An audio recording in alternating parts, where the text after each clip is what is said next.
thing kicks in. But hey, good morning, everybody, and welcome to another awesome edition of Power Hour. I'm Claire Davis, and if you are new to us today, welcome. If it's your first time, pop in the chat where you're tuning in from. We would love to see who is with us this morning, and we're so grateful for your time. We have had some incredible guests on the show where we talk about everything from gratitude to productivity to selling better. And today is an incredible topic. We're going to talk about how you can improve your public speaking. So I have a very special guest with me today. I am so excited to introduce him here in a minute, but we are really, truly grateful to have you with us. So again, welcome to Power Hour this morning. Tell us where you're tuning in from, and be sure to ask any questions in the chat too, so we can make sure that we get to those as well. So good morning, guys. It's so great to be here with everybody. Dan, would you mind kicking us off and introducing yourself, and we'll kind of round robin and then get into it? Definitely. Good morning, everyone. Dan Mott. I'm a LinkedIn coach. I help you build your business on LinkedIn through bootcamp coaching, as well as my new course that just dropped. So if you want to pre-register now, make sure you reach out. I'm also doing a live training on it on August 26th. So let me know for details. Matt, over to you. Awesome. Well, thank you so much, Dan. And I've learned a ton from you regarding LinkedIn. So thank you so much for everything you put out there. It is fantastic. I'm really excited about this morning. I work with leaders to show them how to persuade with power through strategic storytelling. So I travel all over the United States sharing story strategy. But part of that comes out from that is presentation skills, public speaking, because dominating one stage, so stage dynamics, can have a really big part in telling a story, especially from a public speaking perspective. So I'm really excited to hear from everyone on the panel today regarding public speaking, especially you, Brendan. I'm really excited to kind of do a deep dive into public speaking and different ways that we could be more persuasive in front of people. So thank you so much for being here. Take it away, Erin. Hey, good morning, everybody. I know I'm so excited. Dan, you taught me so much in LinkedIn. I'm always like, what do I do now? How do I do this? I love our back channel chat so much. What does this mean? And I'm so excited to hear from Brendan, because I think we all could use some help when it comes to presenting and public speaking and everything. And so I help small businesses grow revenue and impact through conversational copywriting and online content. A lot of people are like, I don't know what to say. I don't know what to build. And I help them with that. And I was telling them that today is the first day of school for us over here. And my kids have not been in in-person school since March of 2020. So I'm trying to get my head in the game this morning, you guys. It's been quite the morning already. So Claire, back over to you. Oh my gosh, you are not alone. I am so excited for us to get to start school here soon. I know my kids are like chomping at the bit, but for some reason we start later here in Washington. So please let us vicariously live through you and your schooling right now. Yeah. But, you guys know I'm Claire Davis. I'm from Traction Resume, and I help people get better jobs and sales with great resumes and interview prep. So, what's really neat about conversations like these is a lot of times we view these kinds of expertise conversations as things we can implement in our business. But when we are in marketing for ourselves, i.e. on the job search, it's also very important to include a lot of these things in our own strategy as well. So I am so excited because Brendan, I think I mentioned to you, and I know I bragged on you to the team about this, but when I first heard you present, I was in my car listening on my earbuds, and I pulled over, which my kids were like, oh my God, why are we sitting in this strange neighborhood, Mom? I don't understand.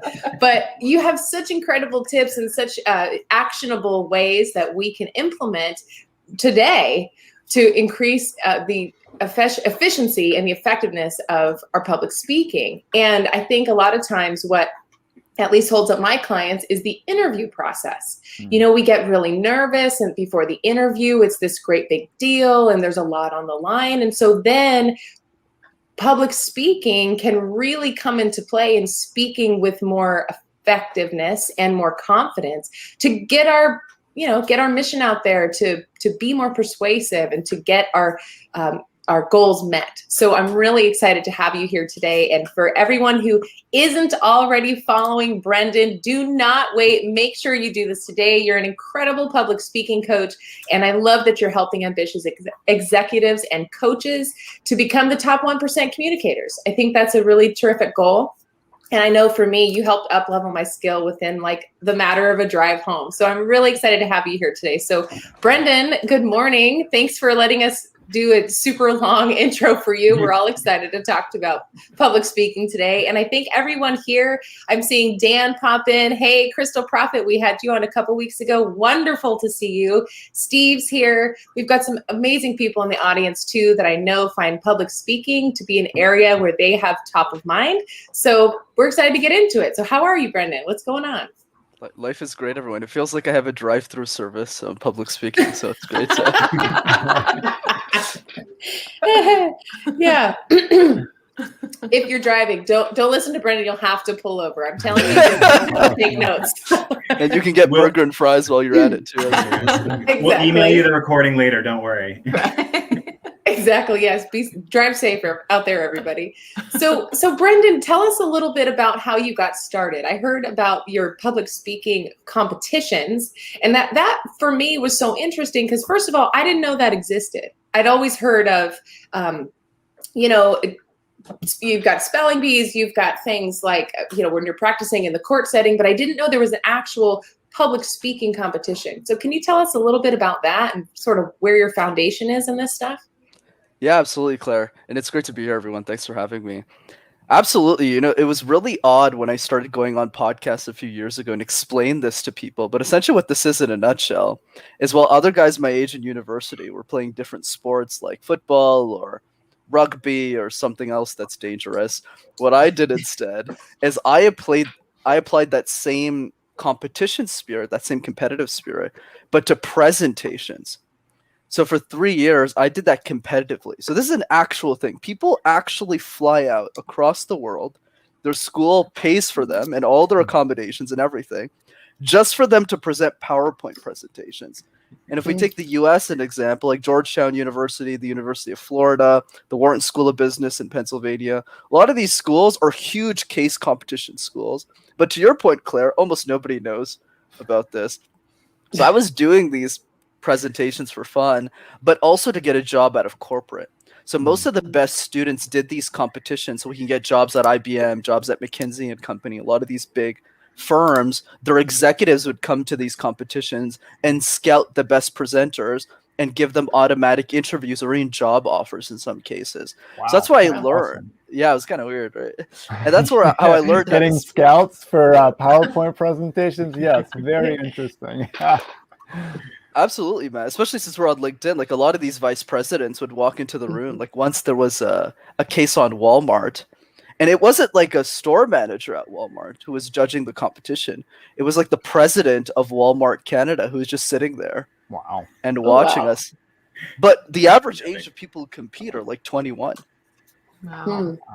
Yeah, it was quite the experience. So yeah, I did that for a few years to get a job in corporate, landed a job in management consulting at IBM. And then I had the idea for Master Talk because I realized a lot of the students I was coaching, for free mostly, couldn't afford a speech coach. And at the time, there wasn't that great information on YouTube on how to speak that was practical. So I started making videos in my mom's basement. A few years later, it turned into an executive coaching practice. And this is what I do full time. Yeah. I love it. I love it. How many great businesses started in a mom's basement, by the way? I feel like many, many, many of them. We're talking Steve Jobs and the works. Okay, so I'm curious about these competitions. So when you have the president of Walmart Canada sitting up there and really evaluating what's going on, what are some things that as a professional speaker you are able to demonstrate that is really connecting with them and capturing their attention enough to say, I'm going to hire you on the spot? What are those things? Absolutely. So this is where things get a bit tricky, right, Claire? In the sense that when you're in case competitions, everyone who's there is really good. So you have people from across the world who fly out. So the difference between first and fifth place is not the solution. but rather how you present the solution. So I'll give you a quick example. Usually people don't ask me about this and we get straight to the tips, but I'm happy to give you the added context here because I love the curiosity. So let's say a 5th place team would sound something more like this. Hi, everyone. Remember, they're still like 21 or 22, right? Hi, everyone. I hope you're doing well. My name is Brendan. This is Claire. This is Erin, Dan, and Matt. Today, we're going to be talking about Walmart and the future. So it's still pretty good for someone who's like 20. But what an A-class team does, this is why I coached people on, because every single impression mattered, it would sound something more like this. I remember when I was a kid and I went to my first Walmart. I couldn't believe the electronics, the meat, all of the different items in the store, all conveniently in one location. Walmart, you revolutionized the way that we think about pricing and creating affordable solutions for consumers across the world. That's why we're very excited to be here and present our solution. Good afternoon to the board of directors of Walmart. My name is Brendan. These are my colleagues, Erin, Claire, Dan, and Man today. So notice how it's like, oh, damn, Yes. like this dude and this gal is presenting better than I. So this is what we It's really mic tweet. drop. Boom. They're like, oh God, he's right. He's right. Brendan, do you just like when you go to like conferences and you like watch presentations, do you feel that you're just like judging them now and being really snobby about presentations? Recorded? Oh no, this is recorded. I'm supposed to say no. Oh my goodness. Of course not. I would never. So one thing I noticed there in, Matt talks a lot about this, obviously, with his story strategy, is that you started with a little vignette there, a little story, and immediately gave us context into what the whole point is of your speech, right? So is that part of your strategy, is implementing story up front? Right. So for me, my strategies is a bit more broad. I know Matt's an expert on strategic storytelling. The way I teach it to people is everything that you teach starts with an outcome and an idea that you want to share. So I always start with what is the idea you want to convey? And based on that idea, the next question is what is the best way to defend that idea? And based on what you're teaching, it's going to differ. So I'll give you an easy example with me. I present to very senior executives at companies like I'm sure most of you do. But I also present to the 10-year-old girl as well, because my YouTube channel is not for people who want my coaching services. It's for people who can't afford me. So it's a different, it's kind of like the anti-customer in some ways. So when I'm speaking to 10-year-old Sally, the presentation's a lot more quirky. I make a lot more jokes. And I'm not really giving public speaking advice because that's not what the 10-year-old's looking for. The 10-year-old's looking for a boost of confidence. So I talk about my high school days when I was a kid. When I'm talking to someone a bit more senior, probably like 3 or 4 times their age, I'm a bit more serious.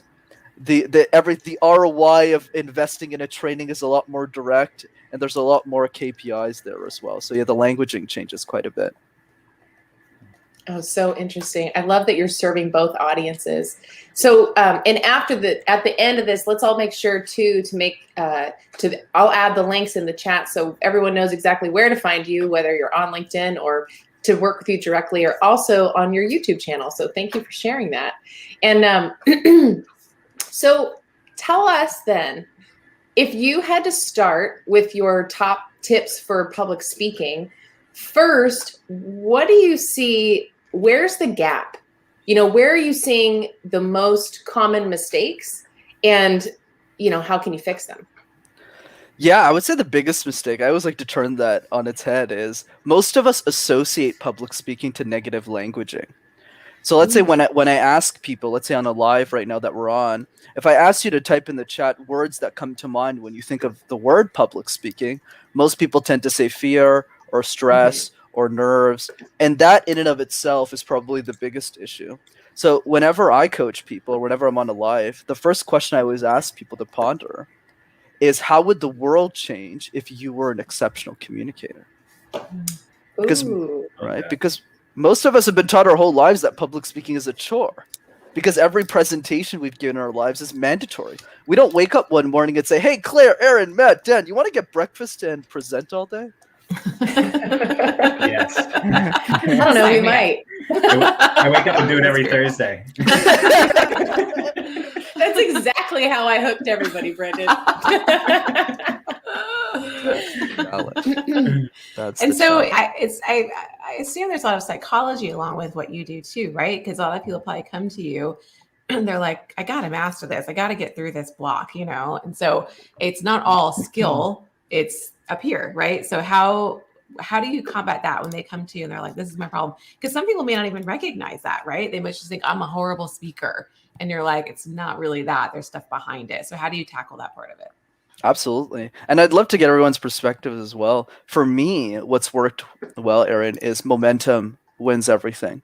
Most people who come as clients, especially when they're executives or people who want to invest in some sort of training, whether it's Dan's LinkedIn services, Claire's resume, when they're approaching you, they're already really strong, or else they wouldn't be investing in themselves. So for them, it's never a knowledge gap.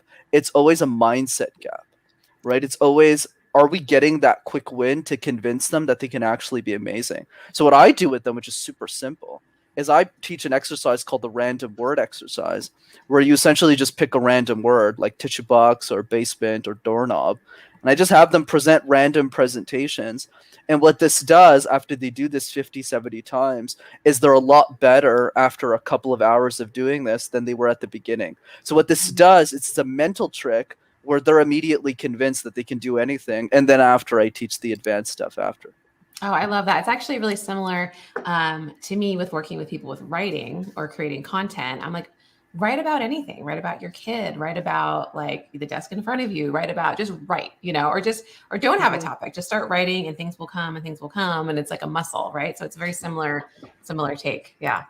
It's interesting. Yeah, I appreciate you mentioning that. I think that's extremely important. And for anyone watching and listening to this that watched the Olympics recently, what's fascinating to me about that is you have reporters that will come up to these athletes. They'll shove microphones in their face and they'll say, "Are you nervous? Are you nervous?" Because we're watching and we're saying, "Wow, if I was on that bar, if I was diving like that, I would be nervous." So they're trying to prompt nervousness in these athletes. None of them will say, "I'm nervous." What they say is, "I'm excited. I'm really excited." Because often, and I'm sure everyone on this call has experienced this, when you're about ready to go and present to an organization, you either reach for anxiety or you reach for that excitement. If you reach for the anxiety, it's going to be detrimental to your message. You're focusing on the negative outcome. If you reach for the excitement, it's going to go so much better. And that's what athletes do, right? They don't focus on the negative potential outcome. They focus on the task. And the task at hand for us is just presenting. It's just talking.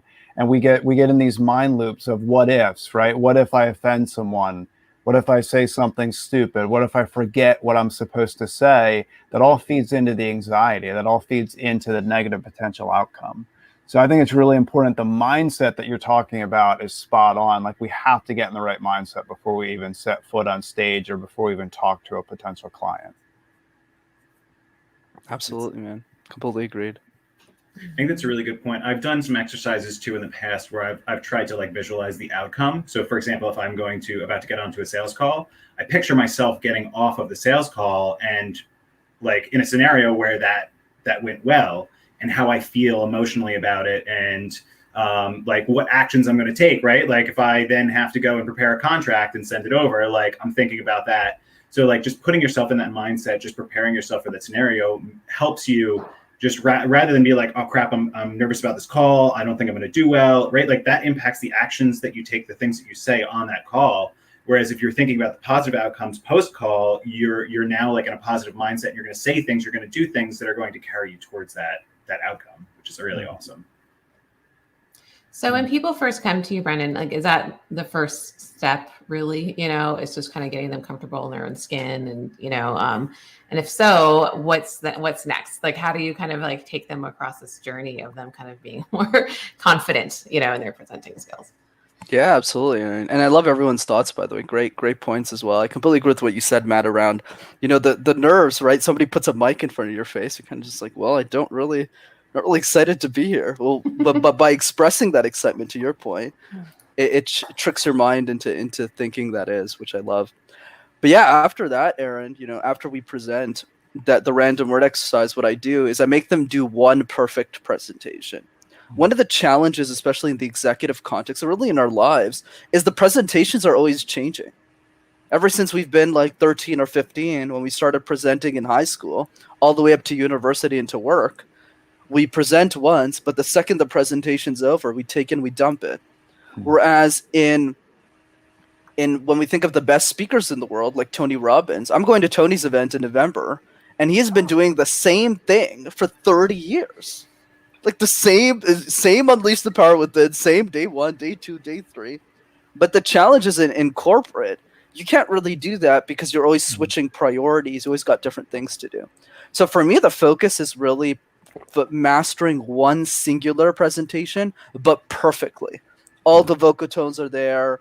All the variations are there. You pause a lot more. And we really focus on the technique there. And the strategy I can teach people right now, I call it the puzzle method. So when we think of jigsaw puzzle, I'm sure everyone knows a jigsaw puzzle. You know, those toys you used to play as kids.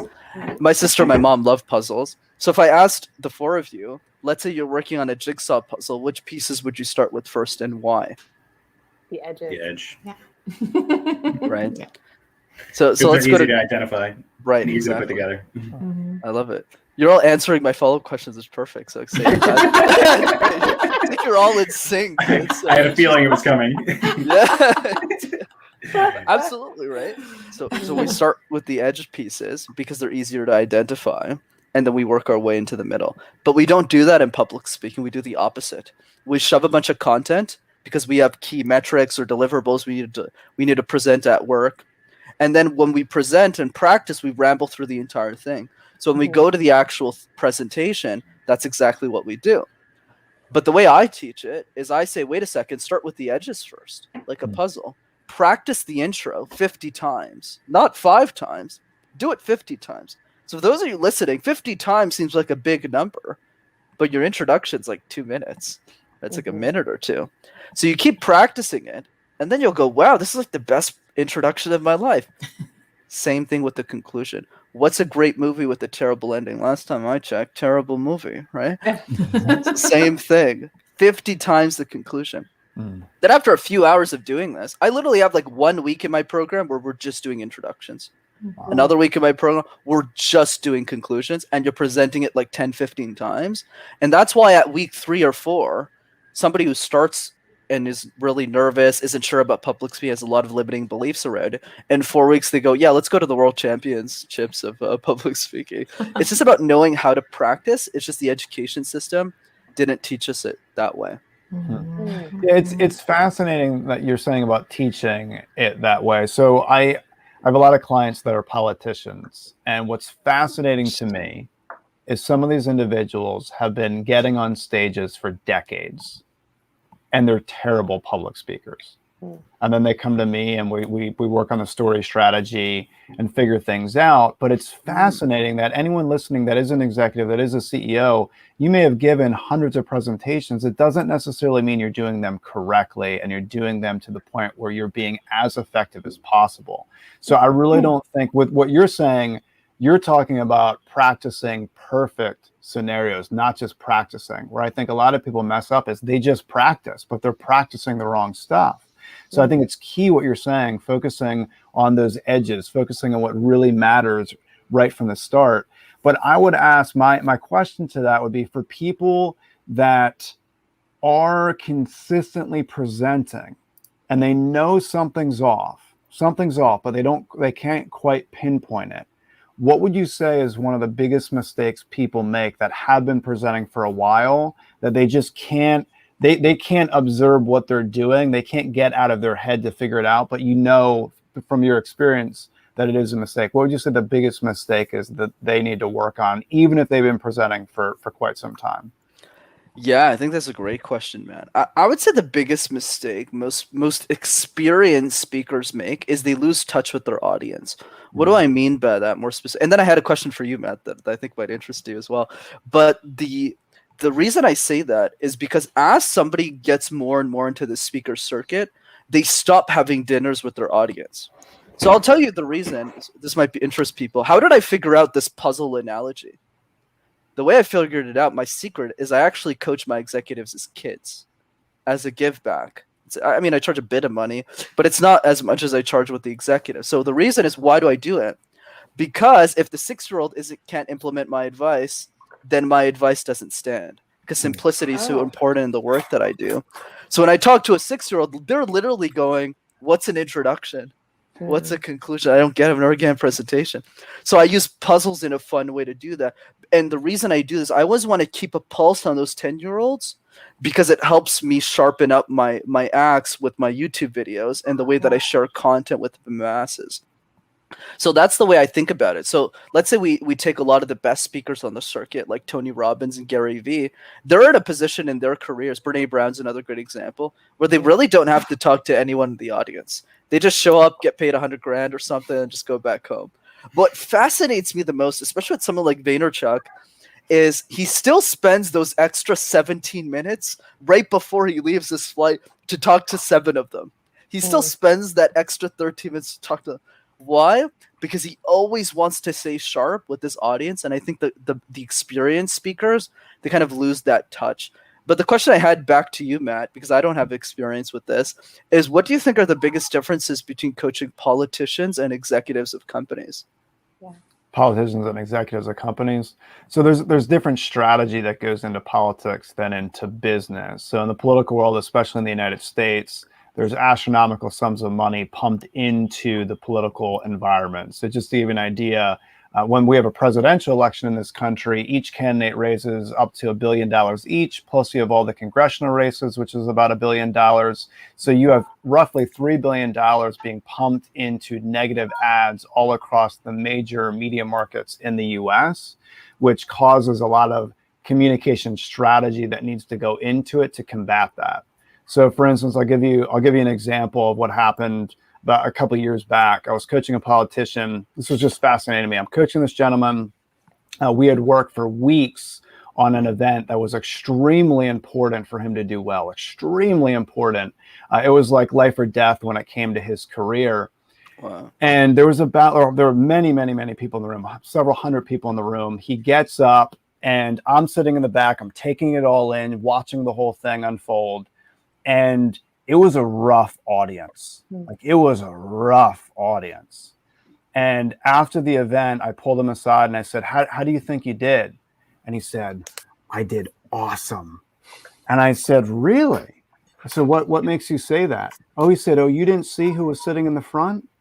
And he basically said, "So-and-so." So he was referring to a specific reporter for a very large media company. And he said, "I nailed it because that person's going to go write an awesome story about what happened, and it's going to really appeal to who I need to appeal to." So basically, everyone else in that room wasn't necessarily on board with something that he said, which caused a tremendous amount of friction. So the audience present, there was a lot of strife and yelling and everything, but the reporter did have this person's back when it came to what he was saying.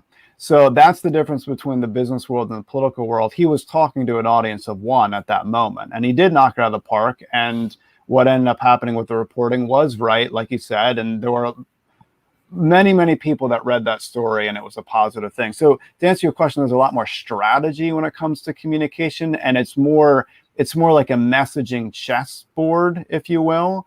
And in the business world, you can't do that. You can't alienate 99% of your team. That's just not good business. So I would say in the business world, it's a lot easier to have a messaging strategy. You're not worried about people dumping tons of attack ads into you and character assassinations. So hopefully that answers your question.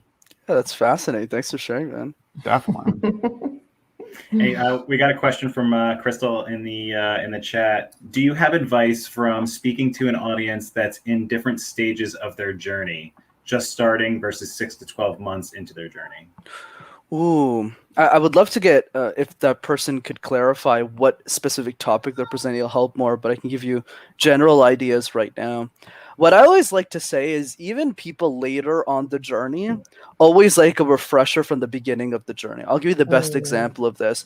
There are so many people I know, to the point that it's weird, that just keep going back to Tony Robbins' seminar, even if they know that it's the same seminar every single time, word for word, script by script. So we asked them, why do you keep going back? Oh, because it's just a great reminder. It's a great refresher, and he's such a great speaker. So what I always like to trend towards, unless the question is more specifically around 80% of the audience is like experts and 20% aren't. My general tendency is simplify first and then add a bit of complexity as seasoning. So I would keep the principles. If at least 20% of the audience is pretty beginner, I would keep it simple for all of them to understand, because even the experts will relate to that simplicity. And then I would add a bit more seasoning for some complex things. So I might add one or two things towards the end of the speech that's a bit more nuanced, which in my field, which that would equate to something like communication goal setting, which I would never teach a beginner. Interesting. I like that too, because what I found is, for example, when I coach primarily managers and executives with interviews. But, having been in this business for, almost 10 years, sometimes I can get in that world of, like you said, the nuances, and forget that even though people have reached a certain level in their career, the basics are still very appreciated. And, we all know we can't build into the nuances until we have handled the basics or have a really good grasp. Like you were talking about with practicing that perfect intro over and over and over. Until we have that baseline, we really, how effective can we be with the more complex pieces of our goals? So that's really interesting. Brendan, I'm curious, do you mostly coach or teach people to speak as if they're just on stage doing live presentations, or do you also do like live, if you're live online, or if you're in a podcast, or different mediums, or what do you focus on most? Absolutely. So the way I teach it applies for all of the areas you mentioned, Erin, but there's an order in how I tackle it. So at the beginning, it'll start with the core foundation, just getting present skills, right? To your point, it's conversations with people. How do you talk to people in a way that they're like, oh, I kind of like this person, or I really don't, or the way that we prepare for interviews. So there's different contexts to how we communicate. So the way I think about it is it's an order. So you start with presentations first, and then the skill set that you develop as a presenter then starts trickling over everything else. I call this the multiplier effect of communication, where as you get better at one thing, you get better in other things. I'll give you a quick example with me recently. I was pretty well-rounded in terms of lives and podcasts, but when a social media app called Clubhouse started in December of last year, I had a lot of trouble communicating on the app because you don't see anybody. It's just audio. You pretty much talk for 30 seconds every 30 minutes. So you need to make sure that whenever you open your mouth on Clubhouse that it's super sharp and that you say something impactful, because they won't hear from you from another 30 minutes. Yeah. So it's just a completely different format. But because I started with the foundation of everything else I'd learned in communication, it was much easier for me to ramp up on that platform. So that's kind of the general idea I'd give for people as advice, is start with the area that will bring you the most ROI, which is generally presentation skills for most people. And then after that, focusing on conversational skills, and that gets you 80% of the way there. Okay. And then do you work with many people who, some presentations it's a one-way street. You are presenting, you're done, off, but I think so much more now, we want to engage the audience, right? So we want it to be a two-way street. So what's your advice there? Like if you're trying to get the audience involved in the conversation, what kind of tips do you tell people for that? Yeah, good. These are great questions, by the way. So the way I think about it is one way first, two way after. Like for me, it's always what's the easiest win that we can get someone. And then once someone's comfortable doing a presentation one way, it's easier for them to transition two ways. So I'll give you an example with this very podcast. I would have struggled a lot on this show if it was my first show, because there's 4 different hosts. Right. So it's not what I'm used to, which is one person, and then I can speak for, let's say, 2.5 minutes, and then they ask another question. It's kind of like a ping pong. Whereas now we're ping ponging between 5 different people. So this is something that I would have had a lot of difficulty doing, even if I'm a communication expert last year, because I'm not used to multiple hosts. But after you do this for several more times, oh, okay, somebody else asks you, oh, I need a pause now. So then my talk time, as we're bouncing back and forth, goes down a bit now because there's more people on the call. Right. So same thing with this. I always ask myself, what's the easiest win? especially if you're a facilitator, like let's say you're an executive at a company, you're generally talking about the same things over and over again. It's just the clients will change. So at the beginning, it's more of get really good at strategic planning presentations because you're going to be doing that over and over again. Status meetings too. And then as you build up a lot of confidence there, then to your point, Erin, then you get a lot better at making it more of a two-way conversation or a three-way or etc. Got it. Okay. That makes sense. I appreciate you mentioning that. And you had said, focusing on the presentation skills, that's extremely important. I went to a conference a few years ago, and there was a gentleman who got up and he spoke on leadership. It was a half-an-hour presentation, and I kid you not, he used well over 100 slides, 100 PowerPoint slides within that half an hour. Gorged with content. I mean, tons of bullet points, gorged with content. From an education perspective, from an information perspective, I mean, he essentially wrote a book and put it on a PowerPoint presentation. The next individual that stood up after him didn't use any PowerPoint, didn't use any handouts, talked about connecting with people, talked about vulnerability, about trust. Fascinating presentation, fascinating. And the reason why I mention that is because it doesn't really matter if you are a CEO, if you're an executive, if you are an intense, successful sales professional. We want to be entertained. And I think that's really important, right? Entertainment, in my opinion, in some instances in presentations are more important than the education. Because in that scenario, you could have someone get up and they can give an incredible, as far as from a content perspective, gorged with content. I don't remember a single thing. I mean, 100 slides, Brandon, 100 slides in 30 minutes is nuts. Absolutely, it's insanity. But you can get up and give very few concepts in a half an hour, but be wildly entertaining, hold the audience in the palm of your hand, and they remember everything that you said because of that entertainment. And I just want everyone listening to kind of pay attention to the way, Brendan, you've been talking, you've been using your hands, you've been looking around at the different co-hosts. The way that you present yourself is part of that entertainment factor. It's sucking the audience in and keeping them engaged. And I think you focusing on those presentation skills is just so unbelievably important versus the, hey, let me tell you a million different things in a half an hour. Absolutely. I appreciate that, man.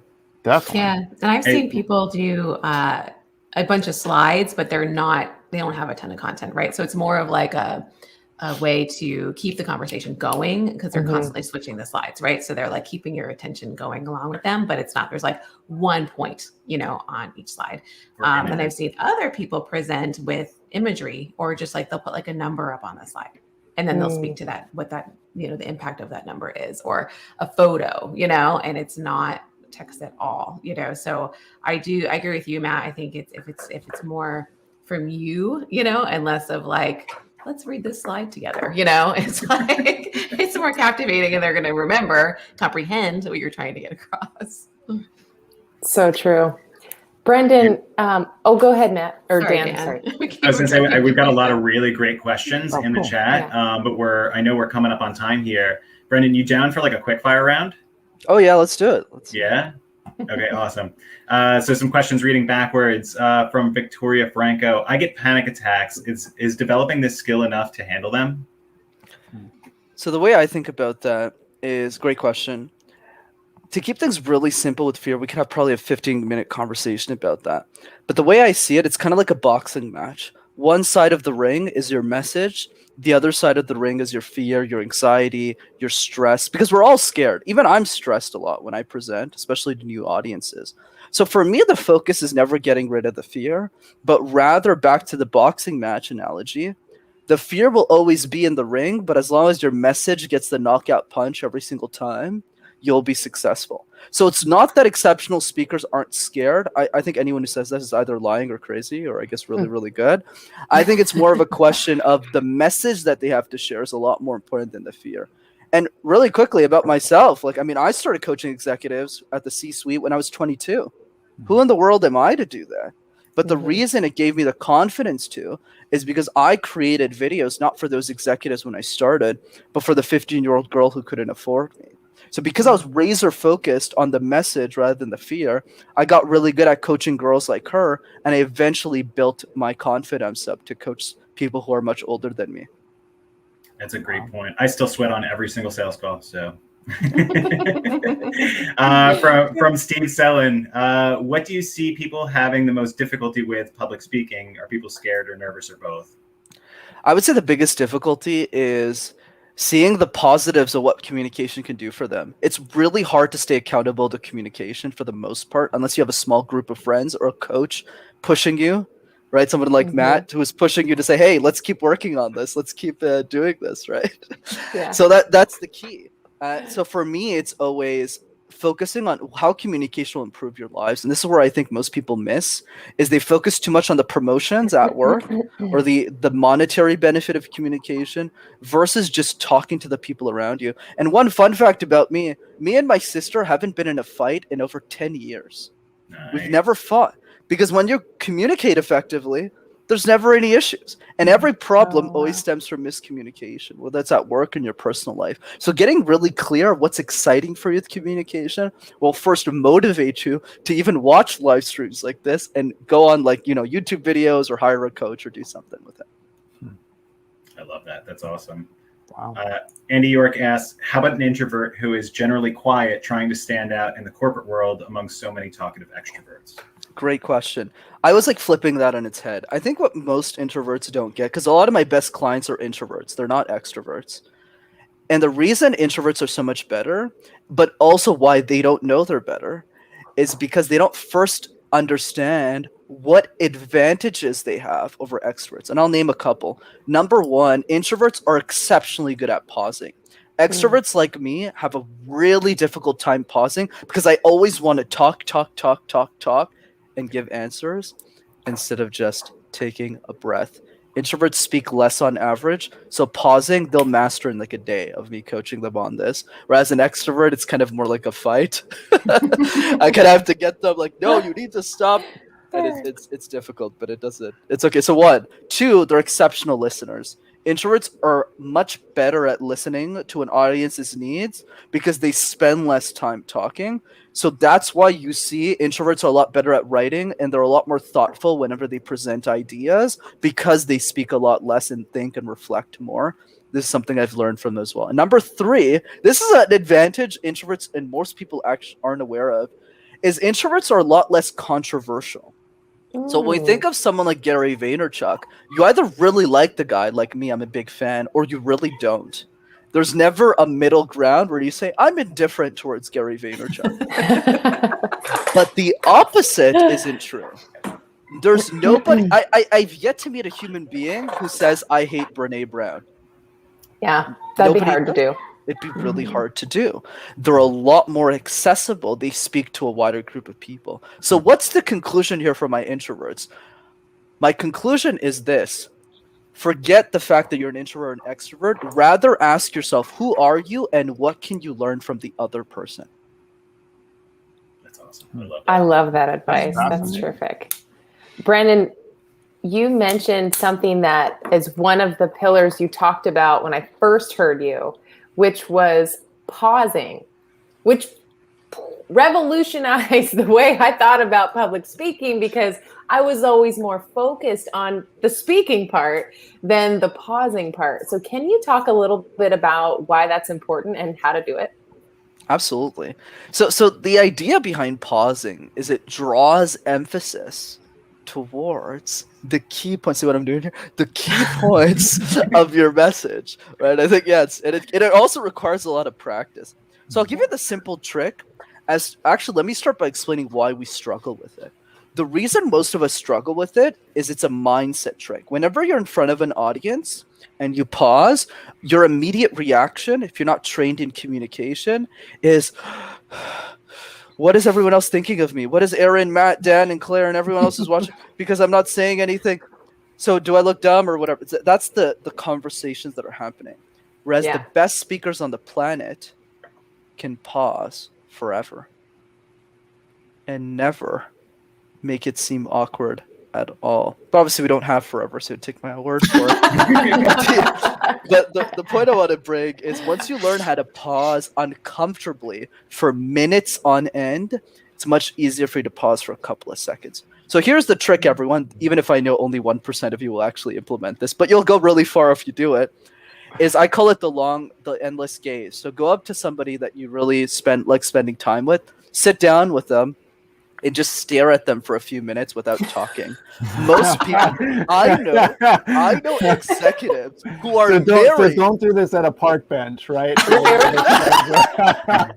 Like a random. You know, it's funny that and everyone else.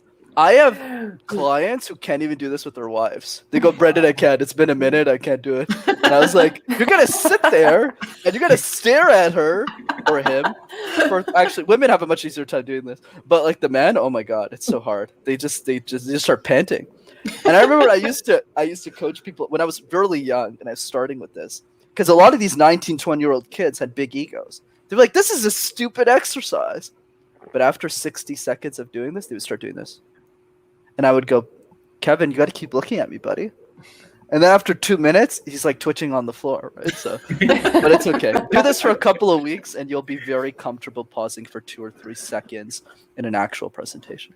So I really appreciate you mentioning that, because pausing, as you had mentioned, is so unbelievably important. Just to show you how important it is. And back to your point on, we think the audience is thinking something, but in reality, they're thinking something else.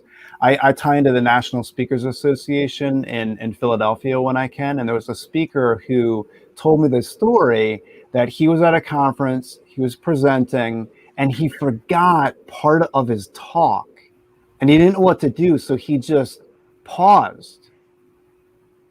And he paused for about 20 to 30 seconds until he could regain what he was thinking. After his talk was over, he went down and he was mingling. There were multiple people that came up to him afterwards and said, thank you so much for that long pause. It gave me an opportunity to catch up.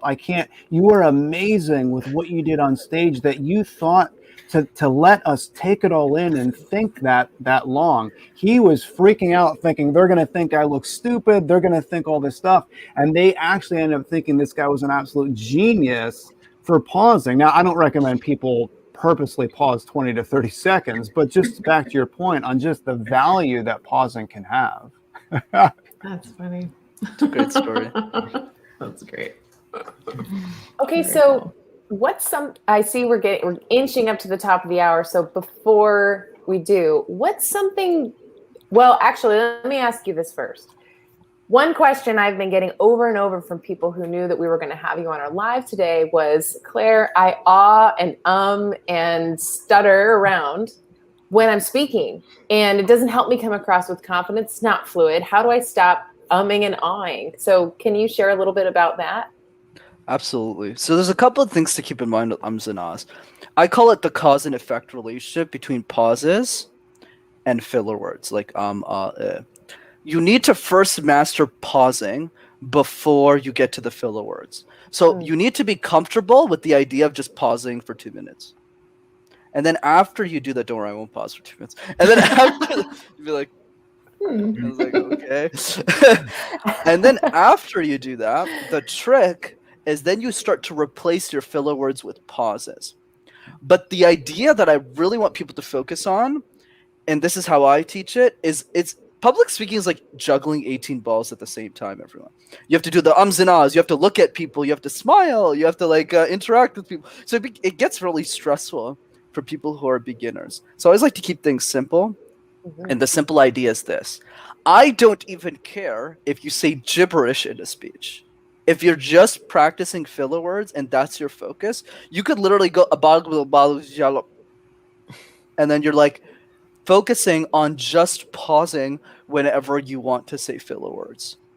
And just doing that for a couple weeks, not focusing on the content, just the filler words, you'll improve a lot faster. And the challenge with most people is that they have trouble practicing filler words because they're going, oh, well, now I just forgot my content. So, and then they start freaking out. Mm-hmm. So instead it's more just talk gibberish and just focus on pausing every time that you want to say a filler word.